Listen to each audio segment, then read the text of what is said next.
వరకు మా ఛానల్ ని ఎవరైతే సబ్స్క్రైబ్ చేసుకోలేదో వారు వెంటనే సబ్స్క్రైబ్ చేసుకోండి. అలాగే పక్కన ఉన్న బెల్ ఐకాన్ కూడా ఆన్ లో ఉంచుకోండి. మా యొక్క నోటిఫికేషన్స్ ఎప్పటికప్పుడు మీకు తెలుస్తూ ఉంటాయి.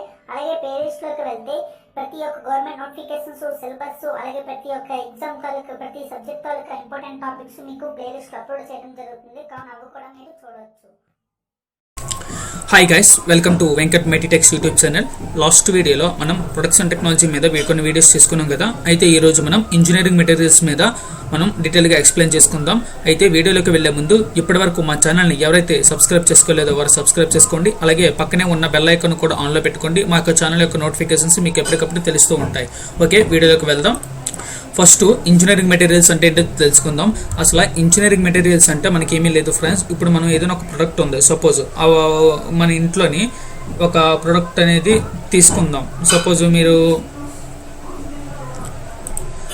సపోజ్ ఎలా చెప్పాలంటే, ఇప్పుడు మీరు లాస్ట్ వీడియోలో మీకు లేతు శాపర్ ఇవన్నీ గురించి చెప్పుకున్నప్పుడు మనం కొన్ని క్యాస్ట్ ఐరన్స్ కోసం మనం మాట్లాడుకున్నాం కదా.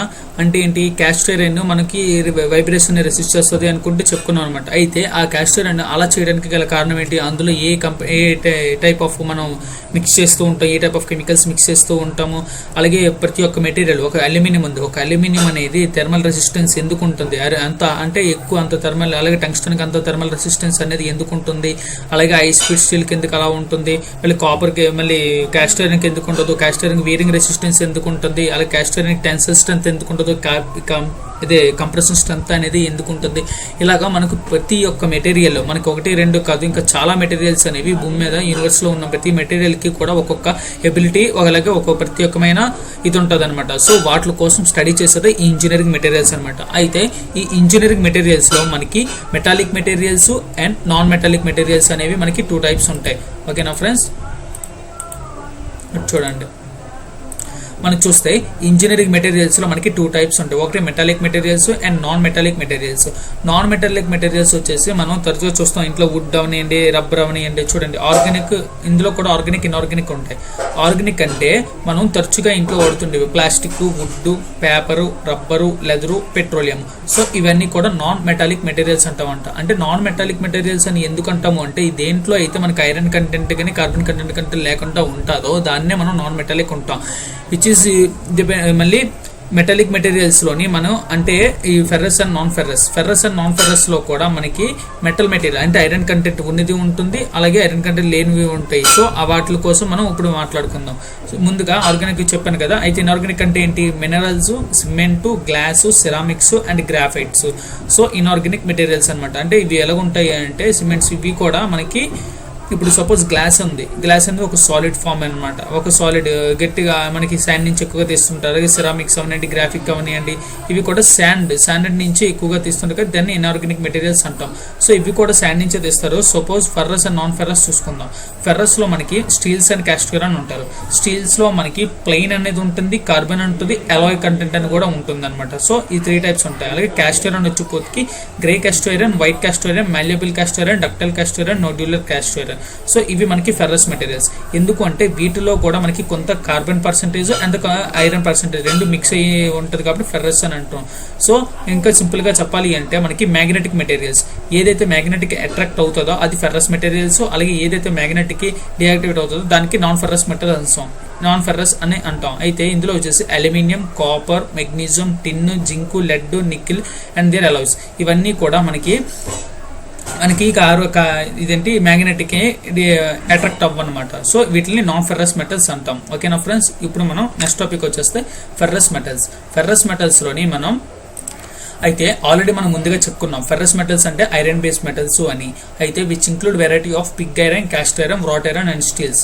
అయితే మనకి ఐరన్ ఓర్, అయితే ఫెర్రస్ మెటల్స్ లోని మనకి ఐరన్ ఓర్ అనేది మనకి ఎక్కువగా ఉంటుంది. సో ఒక్కొక్క ఐరన్ ఓర్ కి ఒక్కొక్క కలర్ అండ్ ఐరన్ పర్సెంటేజ్ అనేది ఉంటుంది. సో హిమాటైట్ అండ్ ఐరన్ ఓర్ మనం తీసుకుందాం. దాని యొక్క కంపోజిషన్ Fe3O4. సో ఇది చాలా ఇంపార్టెంట్ ఫ్రెండ్స్. ఈ టేబుల్స్ ప్రతిదీ గుర్తుపెట్టుకోండి, వీటి మీద డైరెక్ట్ గా మనకి బిట్స్ అడిగే ఛాన్సెస్ ఉంటాయి. హిమాటైట్ దీని యొక్క కంపోజిషన్ Fe3O4 అంటాము. అలాగే దీని యొక్క కలర్ వచ్చేసి రెడ్. ఇందులో ఐరన్ కంటెంట్ ఎంత ఉంటుంది అంటే 70% ఐరన్ ఓర్ ఉంటుంది, మిగతా ఐరన్ అనేది ఉంటుంది, మిగతా వచ్చి అదర్ మెటల్స్ ఉంటాయి. నెక్స్ట్ వచ్చి మ్యాగ్నెటైట్, దాన్ని బ్లాక్ కలర్ లో ఉంటుంది, 72% ఐరన్ ఉంటుంది. అలాగే లిమోనైట్ అది బ్రౌన్ కలర్ లో ఉంటుంది, 62.5% ఉంటుంది. అలాగే సెడిరైట్ ఇది బ్రౌన్ కలర్ లో ఉంటుంది, మనకి 48% అనేది ఉంటుంది. ఓకే కదా. మనకి టైప్స్ ఆఫ్ ఐరన్ ఓర్ లో మనకి 4 టైప్స్ ఉంటాయి. ఒకటి మొత్తం 3 కలర్స్ లో ఉంటే ఒక్కోదానికి ఒక్కో టైప్ ఇంత పర్సంటేజ్ అనేది ఉంటుంది, ఐరన్ పర్సంటేజ్ అనేది. అయితే మనం ఇప్పుడు మెయిన్ టైప్స్ ఆఫ్ ఐరన్ లోకి వెళ్దాం. టైప్స్ లో మనకి Pig iron, cast iron. Okay, pig iron first, cast iron second. So cast iron లో వచ్చిపోతే మళ్ళీ ఇందులో కూడా మనకి 6 టైప్స్ ఉంటాయి. అవి ఏంటంటే white cast iron, grey cast iron, malleable cast iron, ductile cast iron, Meehanite cast iron, alloy cast iron. So ఒక్కో దానికి ఒక్కొక్క ఎబిలిటీ అండ్ ప్రాపర్టీస్ ఉంటాయి. మన కింద వీడియోలో మనం ఇదే నెక్స్ట్ పేజ్ లో మనం మాట్లాడుకుందాం. అయితే ఇది చూడండి. ఇక థర్డ్ వన్ వచ్చేసి వ్రాట్ ఐరన్. ఫోర్త్ వన్ వచ్చి స్టీల్. స్టీల్లో మళ్ళీ మనకి ప్లెయిన్ కార్బన్ స్టీల్ ఇది మనకు ఉంటుంది. ప్లెయిన్ కార్బన్ స్టీలు అలాగే హై కార్బన్ స్టీలు అనేది ఉంటుంది. సో మనకి అంటే ప్లెయిన్ కార్బన్ స్టీల్లో మళ్ళీ టైప్స్ ఉంటాయి మనకి. డెడ్ కార్బన్ స్టీల్, లో carbon steel, medium carbon steel, high carbon steel. Next one వచ్చేసి అలో స్టీల్. అలో స్టీల్ వచ్చేసి high speed steel, stainless steel. So ఇప్పుడు మనం ఈ టైప్స్ మాట్లాడుకున్నాం కదా, ఇప్పుడు ప్రతి దాని కోసం మనం డీటెయిల్గా ఎక్స్ప్లెయిన్ చేసుకుందాం. Okay, pig iron. ముందుగా పిగ్ ఐరన్ గురించి మాట్లాడదాం. పిగ్ ఐరన్ అంటే చూడండి, pig iron was originated in the early days by reduction or iron ore in blast furnace and when the total output of the blast furnace was sand cast in 2 peaks which is a mass of iron రఫ్లీ resemble in a reclining pig iron. అంటే మనకి Pig iron అనేది యాక్చువల్గా మనకి first వచ్చేసి మనకి cast iron blast ఫర్నేస్లోని మనం దీన్ని ఐరన్ ఓర్ అనేది తీసుకొచ్చి ముందుగా మాట్లాడుకున్నాం కదా, ఐరన్ ఓర్ గురించి మన పర్సంటేజెస్ అవి తీసుకొచ్చి మనం బ్లాస్ట్ ఫర్నేస్ లోని మనం దాన్ని హీట్ చేస్తే అది మనకి బ్లాస్ట్ ఫర్నేస్ నుంచి మనకి పిగ్ ఐరన్ అనేది వస్తుంది. ఓకేనా ఫ్రెండ్స్, పిగ్ ఐరన్. సో ఈ పిగ్ ఐరన్ అనేది ఎందుకు అంటే Pig iron act as the raw material for production of all kinds of cast iron and steel products. అయితే ఫస్ట్ ప్రాసెస్ ఐరన్ ఓర్ ని మనం బ్లాస్ట్ ఫర్నేస్ లోనే మనకి హీట్ చేస్తే మనకి పిగ్ ఐరన్ అనేది వస్తుంది. సో ఆ పిగ్ ఐరన్ ని మనం ఎందుకు యూజ్ చేస్తామంటే కాస్ట్ ఐరన్ ని మనం ప్రొడ్యూస్ చేయడానికి యూజ్ చేస్తాం. అయితే కాస్ట్ ఐరన్ అనేది ఎలా ప్రొడ్యూస్ చేద్దాం మళ్ళీ తర్వాత స్లైడ్ లో మీకు చెప్తాను. అయితే ఈ బ్లాస్ట్ ఫర్నేస్ లోని మనము ఐరన్ ఓర్ తో పాటు కొన్ని బ్లాస్ట్ ఫర్నేస్ లోని మనకి బ్లాస్ట్ చేయడానికి ఐరన్ ఓర్ బ్లాస్ట్ చేయడానికి కొన్ని కాంపోజిట్స్ అనేవి మనకి ఎక్స్ట్రాగా యాడ్ చేస్తాం. సో అవన్నీ యాడ్ చేయడం వల్ల మనకు బర్న్ అవడం వల్ల పిగ్ ఐరన్ అనేది వస్తుంది. సో అవి ఏంటి అంటే ముందు ore consisting of iron oxide and carbonate isolated with earth impurities. So ore చూసారు కదా, మనకి ఐరన్ ఆక్సైడ్ లాంటిది దాన్నే carbonate isolated with earth impurities అంటాం అనమాట. ఓరు అలాగే కోక్ అనేది ఫ్యూల్, లైమ్ స్టోన్ అంటే ఎఫ్లక్స్. సో ఈ 3 అనేది ఐరన్ ఓర్ తో పాటు 3 మిక్స్ చేస్తాం. సో మిక్సింగ్ చేసి in addition to iron pig iron కంటే various other constituent in varying form of impurities such as వాటితో పాటే మనకి ఐరన్ ఓరు ప్లస్ ఈ 3 plus silicon, sulphur, manganese and phosphorus etcetera. So ఇవన్నీ కూడా మనకి మిక్స్ చేస్తాం అనమాట. సో ఎంత టైప్ ఆఫ్ లో మనం ఐరన్ ఓర్ తో పాటు మిక్స్ చేస్తామంటే ఐరన్ ఓర్ తో పాటు కార్బన్ వచ్చేసి 4 to 4.5%, సిలికాన్ వచ్చేసి 0.4 to 2.0, అలాగే మ్యాంగనీస్ వచ్చేసి 0.2 to 1.5%, అలాగే ఫాస్ఫరస్ వచ్చేసి 0.1 to 2%, సల్ఫర్ వచ్చేసి 0.4 to 1%, ఐరన్ మిగతాది వచ్చి రిమైండర్ అనమాట. సో ఐరన్ ఓర్ తో పాటు ఈ 5 కాంపోజిషన్స్ కూడా మిక్స్ చేసి అలాగే మనకి బర్న్ అవ్వడానికి fuel, flux, limestone, coke ore ఈ 3 అన్ని కలిపేసి మనం బ్లాస్ట్ ఫర్నేస్ లో బ్లాస్ట్ చేస్తాం. సో ఇవన్నీ బ్లాస్ట్ చేసినప్పుడు మనకి ఇంప్యూరిటీస్ అన్ని సపరేట్ గా పోయి మన ప్యూర్ మెటీరియల్ వస్తుంది. దాన్ని మనం పిగ్ ఐరన్ అంటాం. సో ఈ వచ్చిన పిగ్ ఐరన్ ఏం చేస్తాము అంటే నెక్స్ట్ వచ్చేసి ఇందులో కూడా మనకి గ్రేడ్లు బట్టి ఉంటుంది అనమాట. పిగ్ ఐరన్ లోని మనకి గ్రేడ్స్ చూడండి, grey Pig iron and white Pig iron అంటారు అనమాట. 2 types ఆఫ్ మనకి పిగ్ ఐరన్స్ అనేవి వస్తూ ఉంటాయి. సో అయితే గ్రే పిగ్ ఐరన్ లోని మనం గ్రేడ్స్ 1 to 3 అనేది ఉంటుంది. సో గ్రే పిగ్ ఐరన్ లో మనకి కార్బన్ 3% ఆఫ్ కార్బన్ అనేది మనకు ఉంటుంది అనమాట. సో అది గ్రాఫైట్ ఫామ్ లో ఉంటుంది. అలాగే this is soft type Pig iron అంటాం అనమాట. అంటే సాఫ్ట్ ఐరన్ లో సాఫ్ట్ టైప్ పిగ్ ఐరన్ ని మనం గ్రే పిగ్ ఐరన్ అంటాం. ఇంకా వైట్ పిగ్ ఐరన్ వచ్చేపోతే ఏంటంటే వైట్ పిగ్ ఐరన్ నుంచి హార్డ్ అండ్ స్ట్రాంగ్, ఇది వెరీ హార్డ్ గా స్ట్రాంగ్ గా ఉంటుంది. అంటే సాఫ్ట్ గా ఉండదు, కొంచెం రఫ్ గా ఉంది, కానీ strong and hard. Grey Pig iron తో పోల్చుకుంటే ఈ వైట్ పిగ్ ఐరన్ అనేది మనకి హార్డ్ అండ్ స్ట్రాంగ్ గా ఉంటుంది. It contains almost all of the carbonic compound form. ఓకేనా. నెక్స్ట్ వచ్చేసి మనకి క్యాస్ట్ ఐరన్. క్యాస్ట్ ఐరన్ గురించి మాట్లాడుకుంటే ఆల్రెడీ ముందు చెప్పుకున్నాం కదా. అయితే ఇప్పుడు మనకి బ్లాస్ట్ ఫర్నేస్ నుంచి పిగ్ ఐరన్ అనేది తీసుకుంటాం కదా. అయితే పిగ్ ఐరన్ ని తీసుకొచ్చి మనం ఏం చేస్తాము అంటే remelting of pig iron with coke, limestone and steel scrap in furnace known as cupola. ఒక కపోలా ఫర్నేస్ లో తీసుకొచ్చి ఆ పిగ్ ఐరన్ తో పాటు మళ్ళీ Coke, lime stone and steel scrap మొత్తం అన్ని కలిపి కూడా దీన్ని మనం బంద్ చేస్తాం అనమాట. సో ఎప్పుడైతే పిగ్ ఐరన్ని వాటితో పాటు బంద్ చేస్తామో దాని నుంచి మనకి క్యాస్ట్ ఐరన్ అనేది ప్రొడ్యూస్ అవుతుంది. అయితే ఈ క్యాస్ట్ ఐరన్లోని మనకి కార్బన్ కంటెంట్ ఎంత ఉంటుంది అంటే 1.7% to 6.61% అనేది మనం కార్బన్ కంటెంట్ అనేది మనకి ఉంటుంది అనమాట. ఇట్ ఆల్సో కంటైన్ వీటితో పాటే మనకి silicon, manganese, phosphorus and sulphur form of impurities elements కూడా మనము పిగ్ ఐరన్తో పాటు ఇవి కూడా మిక్స్ చేయడం వల్ల మనకి కొబ్బరి ఫర్నెస్లో నుంచి మనకి క్యాస్ట్ ఐరన్ అనేది ప్రొడ్యూస్ అవుతుంది. సో అయితే క్యాస్ట్ ఐరన్ తాలూకు మెయిన్ ప్రాపర్టీస్, మన general properties of cast iron మనం ఇప్పుడు మాట్లాడుకుందాం. ఓకేనా, ఇవి చాలా ఇంపార్టెంట్. ఒక్కొక్క లైన్ ఒక్కొక్క బిట్తో సమానం. ఒకసారి చూడండి. Cast iron is very brittle and weak in tension, therefore it cannot be used for making bowls and machining parts which are liable to tension. అంటే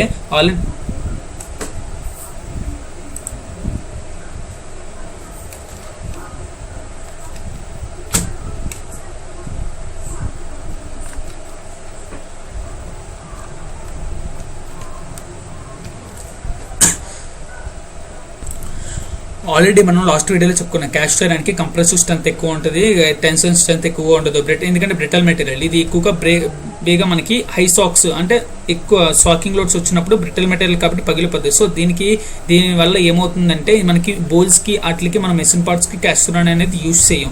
అయితే మీకు డౌట్ రావచ్చు, మెషిన్ పార్ట్స్ యూజ్ చెయ్యము అంటే ఇక్కడ పాయింట్ చూడండి. Making of bowls and machine parts which are liable to tension, అంటే మనకి టెన్షన్ ఫోర్స్ ఎక్కువగా క్రియేట్ అయ్యే చోట మనం దీన్ని యూజ్ చెయ్యం. కంప్రెసివ్ ఫోర్స్ యూజ్ చేసే చోట మనం దీన్ని క్యాస్ట్ ఐరన్ అనేది యూజ్ చేస్తాం. ఓకేనా, అర్థమైంది కదా మీ డౌట్.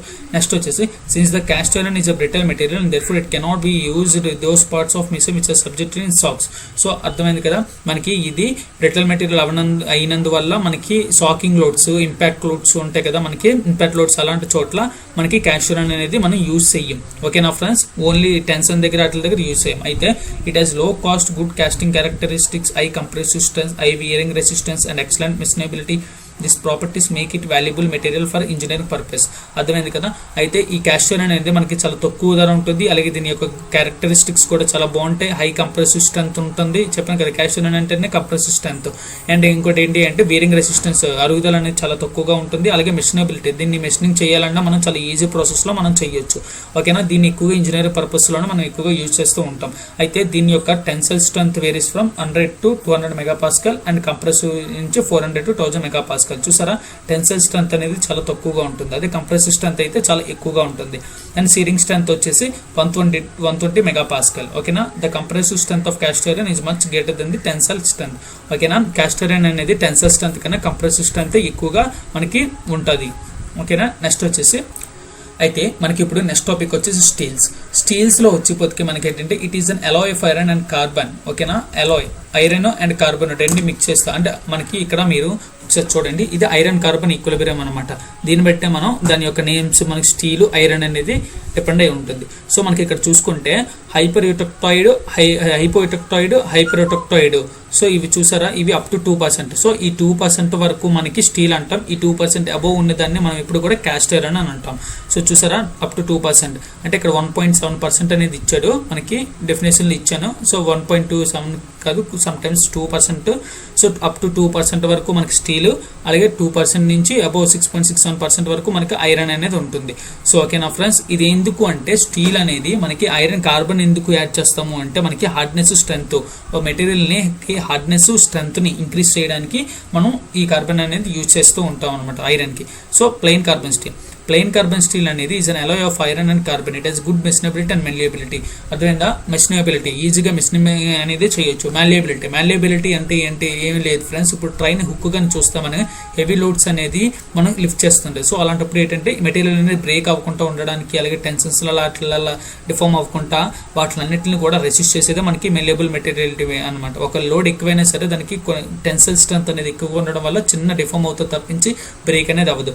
సో అలాంటి వాటి చోట మనం మెల్లియబిలిటీ మెటీరియల్ అని అంటాం. ఓకేనా, ఎగ్జాంపుల్ వచ్చేసి మీరు క్రెయిన్ హుక్కే తీసుకోండి.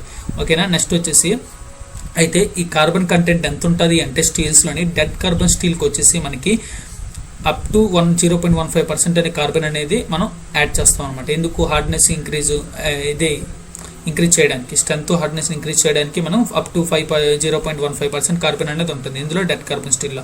అలాగే low carbon and mild steel వచ్చేపోతే 0.15% టు 0.45% కార్బన్ అనేది మనం యాడ్ చేస్తాం.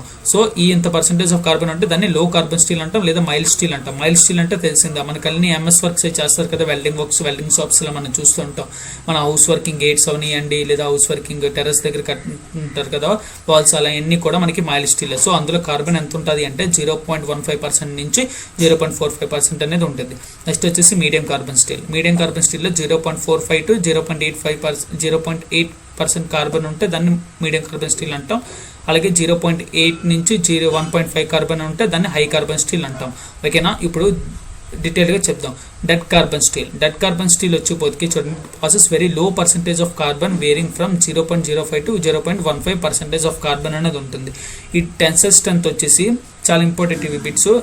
డెడ్ కార్బన్ స్టీల్ తాలూకా టెన్సైల్ స్ట్రెంత్ వచ్చి 390 Nm². ఇది చాలా ఈ బిట్స్ వాల్యూస్ గుర్తుంచుకోండి. అలాగే బ్రెనల్ హార్డ్నెస్ నెంబర్ BHN అంటే బ్రెనల్ హార్డ్నెస్ నెంబర్ అబౌట్ 115 మనకి. ఓకేనా, దీని యొక్క స్ట్రెంత్ అంటే బ్రెనల్ హార్డ్నెస్ టెస్ట్ చేస్తాం కదా మనం, బ్రెనల్ హార్డ్నెస్ టెస్ట్ చేసినప్పుడు దాని యొక్క నెంబర్ వస్తుంది అంటే అప్ టు మ్యాక్సిమం నెంబర్ అనేది. సో అది మనకి డెడ్ కార్బన్ స్టీల్కి వచ్చేసరికి మనకి 115 అనేది ఉంటుంది.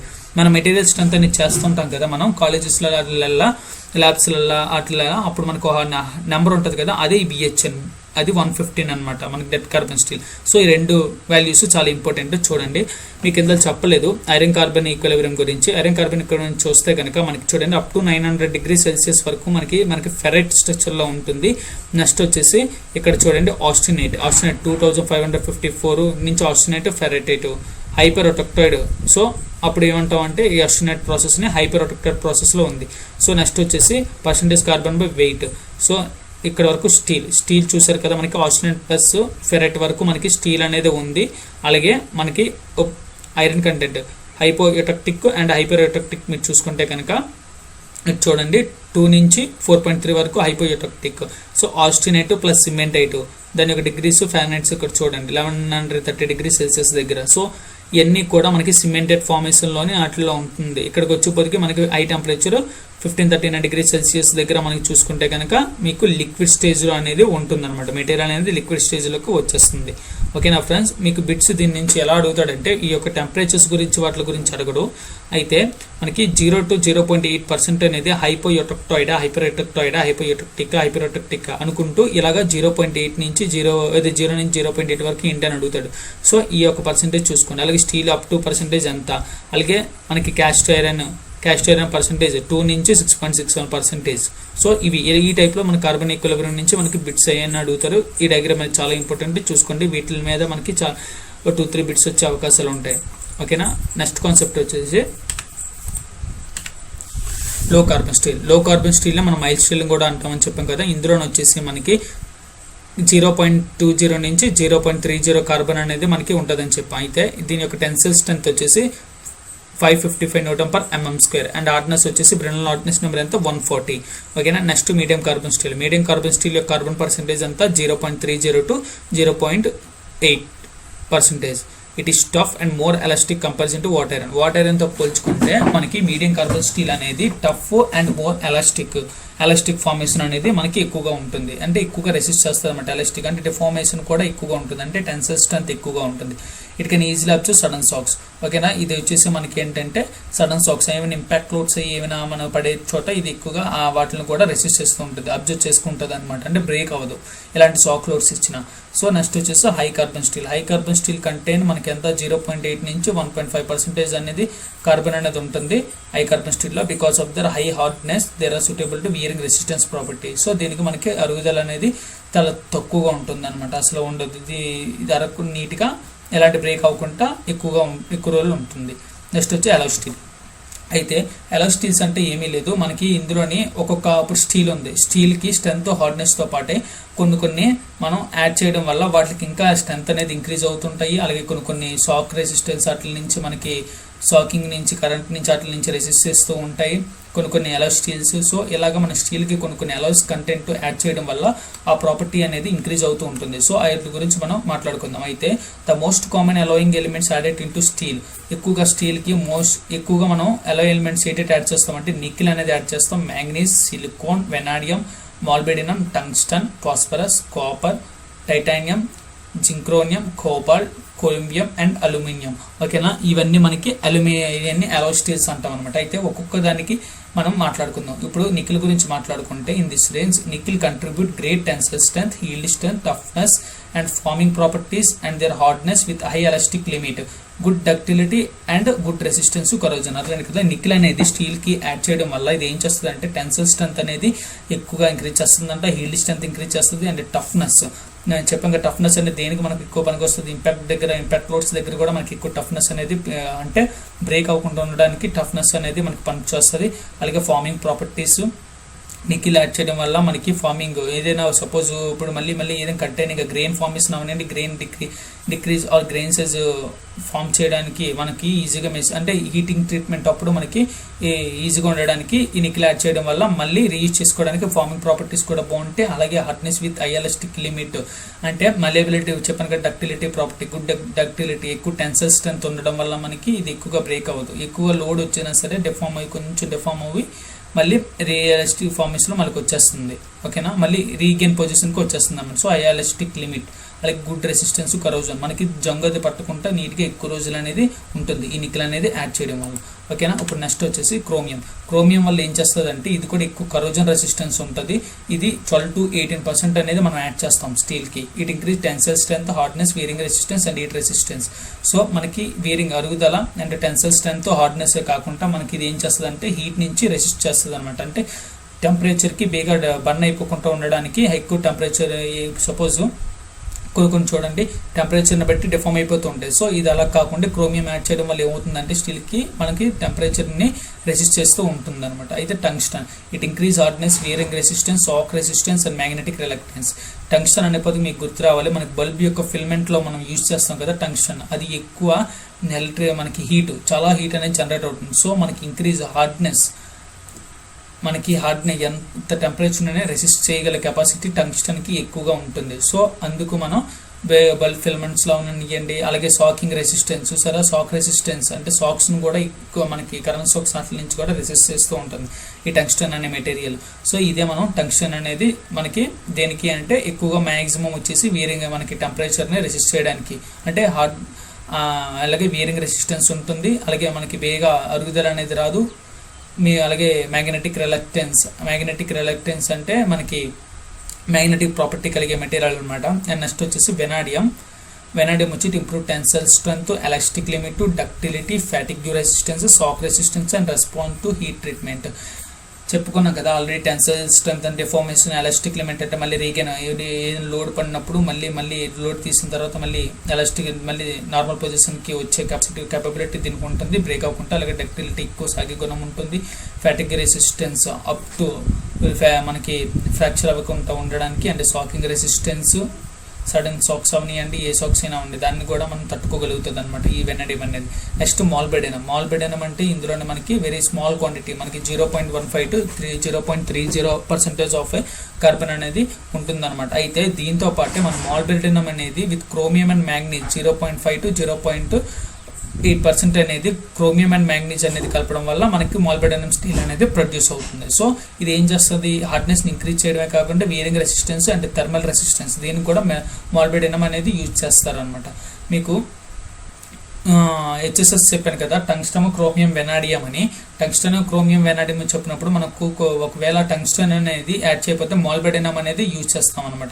ఓకేనా, ఎందుకంటే మిషనబిలిటీ కోసం, థర్మల్ రెసిస్టెన్స్ కోసం, ఒక్కోసారి మనం హార్డ్నెస్ ఇంక్రీజ్ చేయడం కోసం టంగ్స్టన్ బదులు మళ్ళీ మాల్బెడినం కూడా మనం హెచ్ఎస్ఎస్లో యూజ్ చేసుకుంటూ ఉంటాం. ఓకేనా, ఈ పాయింట్ గుర్తుపెట్టుకోండి. నెక్స్ట్ వచ్చేసి cobalt. When adding to steel it refines the graphite and pearlite act as grain refiner. It improves hardness, toughness, tensile strength and thermal resistance. అంటే చూసారు కదా మనకి గ్రెయిన్ సైజ్ అనేది రిఫైన్ చేయడానికి. ఇప్పుడు సపోజ్ గ్రెయిన్ స్ట్రెంత్ చిన్నగా ఉంటే మెటీరియల్కి మనకి తక్కువగా ఉంటుంది. గ్రెయిన్ సైజ్ అనేది అదే మెటీరియల్ యొక్క స్ట్రెంత్ అనేది తక్కువగా ఉంటుంది. అదే గ్రెయిన్ సైజ్ అనేది లార్జ్గా ఉందనుకోండి మనకి మెటీరియల్ తాలూకా స్ట్రెంత్ అనేది చాలా ఎక్కువగా ఉంటుందంట గ్రెయిన్ సైజ్ మీద. సో ఆ కోబాల్ట్ యాడ్ చేయడం వల్ల ఏంటంటే గ్రెయిన్ సైజ్ అనేది మనకి రిఫైన్ అవుతూ ఉంటుంది అనమాట. సో నెక్స్ట్ వచ్చేసి titanium it act as a good deoxidized and promote grain growths.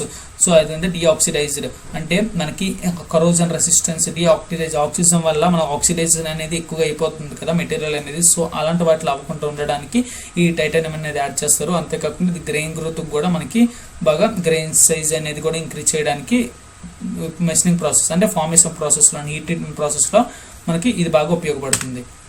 ఓకేనా ఫ్రెండ్స్, ఇప్పుడు మనం దీంతో మనకి మెటీరియల్స్ యొక్క ఇదే మొత్తం అయిపోయింది. వాటి తాలూకు కాంపోజిషన్స్, వాటి తాలూకు అప్లికేషన్స్ మొత్తాన్ని మాట్లాడుకున్నాం కదా. అప్లికేషన్స్ కాదు, వాటి తాలూకా స్ట్రెంగ్త్స్ ఏంటి, వాటి తాలూకా ఎబిలిటీ మొత్తం అన్ని మాట్లాడుకున్నాం కదా. అయితే ఇప్పుడు మనం స్ట్రక్చర్ ఆఫ్ సాలిడ్స్ కోసం మాట్లాడుకుందాం. మనకి స్ట్రక్చర్ ఆఫ్ సాలిడ్స్ వచ్చేపోతే మనకి 3 టైప్స్ ఆఫ్ సాలిడ్స్ అనేవి ఉంటాయి.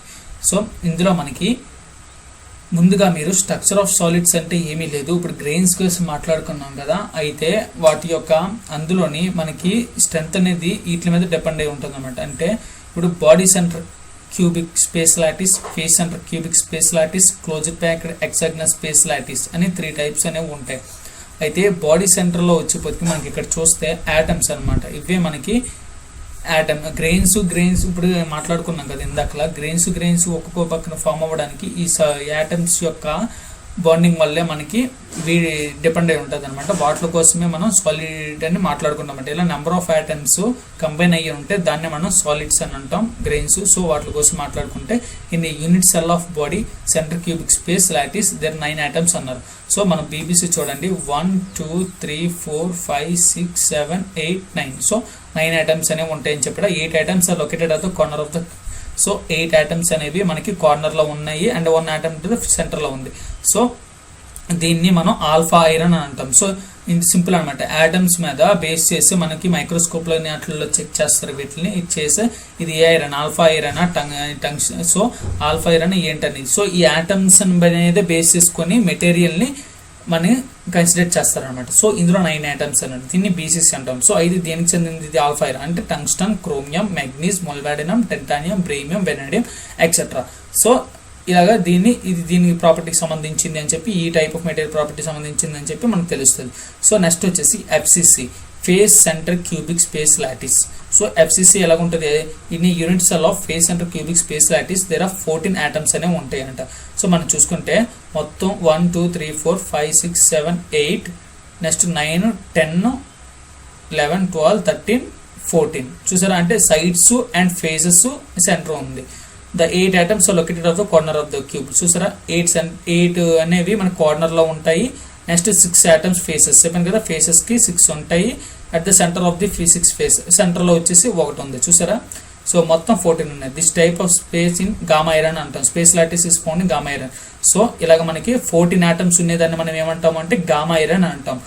మనకి ఫస్ట్ వచ్చేసి ఏం చెప్పుకున్నాను, 9 atoms. 9 atoms ఏంటంటే alpha iron, 14 items gamma iron.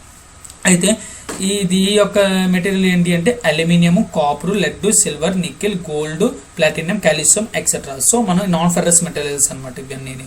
ఓకేనా? నెక్స్ట్ వచ్చేసి closed packed hexagonal space lattice. Closed packed hexagonal space lattice చూడండి. In unit cell of closed packed hexagonal space lattice there are 17 items అన్నాడు. 12 items are located at the 12 corners అన్నాడు. అంటే simple friends, మనకి hexagonal అంటే 6. So కింద పైది ఒక hexagonal, కింద ఒక హెక్సాగనల్. సో 6 6 12 సరిపోయా. నెక్స్ట్ వచ్చేసి hexagonal present 1 atom at the center of the each of the 2 hexagonal pieces and 3 symmetrical arranged in the body. అంటే చూడండి, ఒక్కొక్క atom అంటే ఈ 2 ఫేసెస్ ఉన్నాయి. 2 ఫేసెస్కి మధ్యన ఒక atom, 2 ఫేసెస్కి మధ్యన ఒక atom, 2 ఫేసెస్కి atom. అలాగా మనకి ఎన్ని ఐటమ్స్? మనకి 3 అనేది. సో నెక్స్ట్ ఇంకో 3 అనేది మధ్యలోనే మనకి సెంటర్లో ఒక ట్రయాంగిల్ షేప్లోనే అనేది ఫార్మేషన్ అయి ఉంటుంది అనమాట. మొత్తం ఎన్ని అయ్యాయి? 12 ప్లస్ 3 15, 15 ప్లస్ మళ్ళీ 2 hexagonal faces and 3 atoms. Sorry, 1 atom at the center. మనకి హెక్సాగనల్ 12 అనేది ఉన్నాయి కదా ఫేసెస్కి. 1 2 3 కార్నర్స్, కింద ఒక హెక్సాగనల్, పైన ఒక హెక్సాగనల్, 12 అయ్యింది కదా. నెక్స్ట్ వచ్చేసి 1 atom at the center. So సెంటర్లో ఒక atom, సెంటర్లో ఒకటి ఉంటుంది అని చెప్పాడు. నెక్స్ట్ వచ్చేసి 3 atoms symmetrical arranged in the body cell. ఓకేనా? 3 atoms symmetrical arranged in the body. 1 2 3 చూసారు కదా, ఈ 3 మొత్తం ఎన్ని అయ్యాయి? మొత్తం మనకి 17 ఐటమ్స్ అనేవి. This type of lattice is found in zinc, magnesium, cobalt, cadmium, antimony, bismuth, beryllium, titanium, zirconium etcetera. ఓకేనా ఫ్రెండ్స్, అర్థమైంది కదా? ఈ వీడియో ఇంజనీరింగ్ మెటీరియల్స్ ఇంతకన్నా మనకి మంచి అంటే ఇంత మించి ఎక్కువ ఇవ్వడు మీకు. అయితే మీకు ఇంకా కొన్ని ఆర్డినింగ్ ప్రాసెస్, సెంట్రిఫ్యూగల్ ప్రాసెస్ అన్నీ ఉంటాయి. ఆ ఎన్ని ప్రాసెస్ కూడా మనకి ఈ లెవెల్ ఆఫ్ ఎగ్జామ్స్కి అయితే మనకి ఎక్కడి వరకు అయితే మ్యాక్సిమం స్కోరింగ్ అనేది నేను చెప్పిన టాపిక్స్ మీద వస్తూ ఉంటాయి. ఇవి ఖచ్చితంగా చూసుకోండి, వీటి మీద బిట్స్ అడిగే అవకాశాలు ఉంటాయి. ఇంకా నెక్స్ట్ వీడియోలో వచ్చి వేరే సబ్జెక్ట్కి వెళ్ళిపోతాం ఫ్రెండ్స్. అయితే ఈ యొక్క వీడియో మీకు నచ్చినట్టయితే ఒక లైక్ చేయండి, కామెంట్ చేయండి, అలాగే మీ ఫ్రెండ్స్కి కూడా షేర్ చేయండి ఫ్రెండ్స్. ఇప్పటివరకు మా ఛానల్ ఎవరైతే సబ్స్క్రైబ్ చేసుకోలేదో సబ్స్క్రైబ్ చేసుకోండి. Thanks friends, have a nice day. జై హింద్.